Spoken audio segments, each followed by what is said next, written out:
I want you to imagine that you've been beaten in a deliberate, deadly attack, and that your arm and jaw have been badly broken.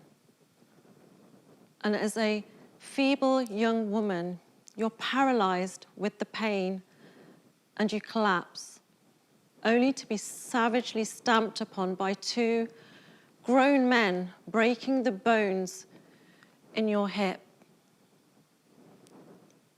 Despite the warmth of your blood trickling down your face, you are cold, so cold with fear, and your hope is as broken as your bones. Can you imagine that? Can you imagine that for you, or your daughter, your sister, or even your own mother? Can you imagine that? Well, that was me in 1991, left for dead, broken and bruised in the United Kingdom. Now I stand here in 2021, disowned by my family, without fear, without hatred or anger,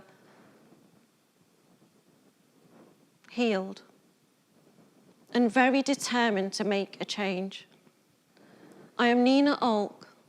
I was born and raised in the United Kingdom, and I survived and escaped an honor killing at the age of 21.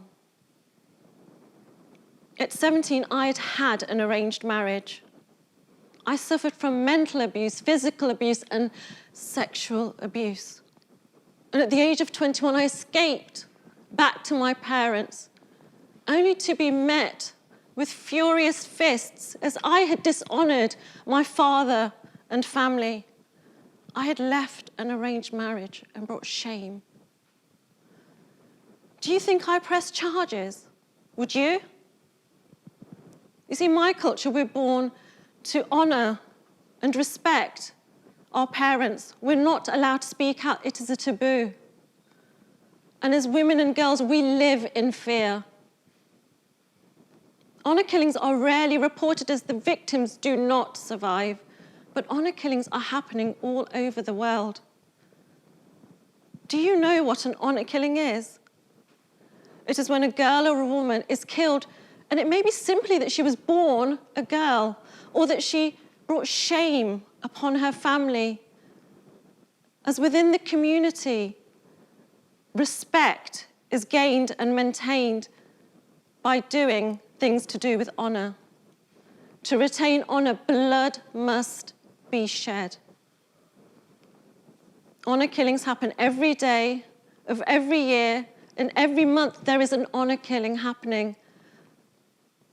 Somebody around the corner from you has either woke up scared or tragically taken her last breath and will never wake again. People think honor killings are happening far away, but that is not the case. I cannot stress to you how often these barbaric killings are happening by your neighbor or possibly by their neighbors. Girls are killed every day, as in the case of 2006, when a young Kurdish woman was strangled and buried in a suitcase by her parents in the south of London in the United Kingdom.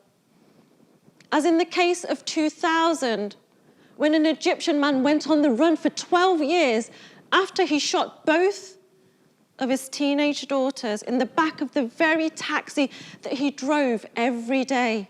Why? For the sake of honor. And in 2019, when 3 relatives that were men were jailed in Palestine for butchering a 21-year-old woman for the sake of honor. The statistics show that hundreds are killed this way, but that is not the case. It is more likely to be millions. Statistics in the UK state that there is 1 honor killing per month, but that isn't true.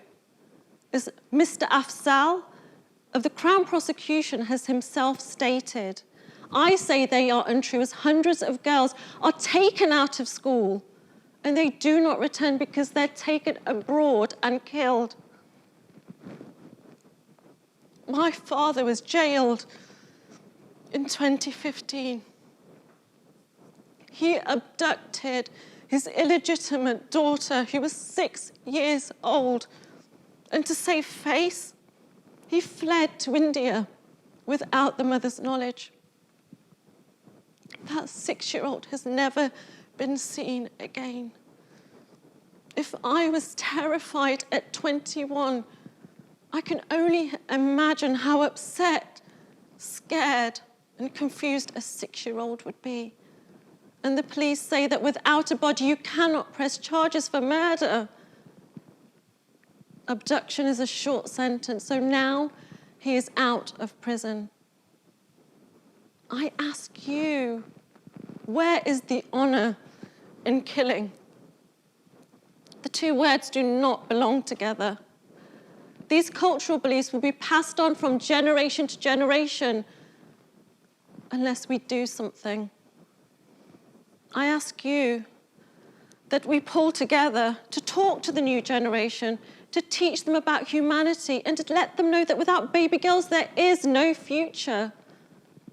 I ask you to infiltrate the schools so we can tell them to be more vigilant when girls do not return to schools and women do not return to work.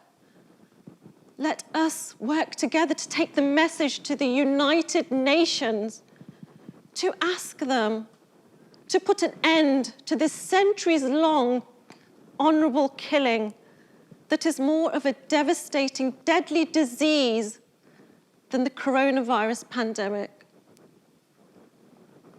Let us contact the representatives directly at the Middle East, Africa, and Asia and ask them to take a harsher stance. And let us talk to the governments, asking them to impose moral sanctions to protect the very girls that are the least protected.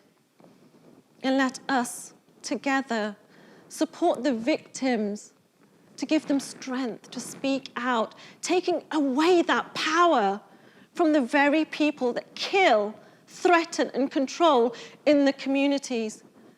Can we do these things?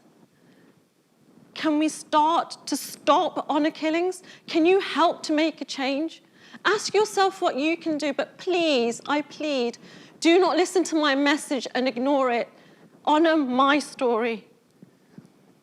Learn, support, and get involved at endhonorkillings.org. They said that they would break my bones, but I'm stood here breaking the silence. They said that I brought shame upon my family, but the shame is on you and me if we know about honor killings and do nothing. They said that they would carry out an honor killing, but I stand here for all of those women and girls that have been killed. I am but a one woman, brave enough to speak out. And for those of you that have survived, I ask you to stand beside me and stop the stigma. Stand beside me for the ones that have died, our sisters, my sister, our mothers and daughters who died at the very hands of those who should have loved them. I ask you to hear my lone voice, crying out for change, crying out for awareness, asking you to be involved. Stand with me and be part of the solution and not the problem.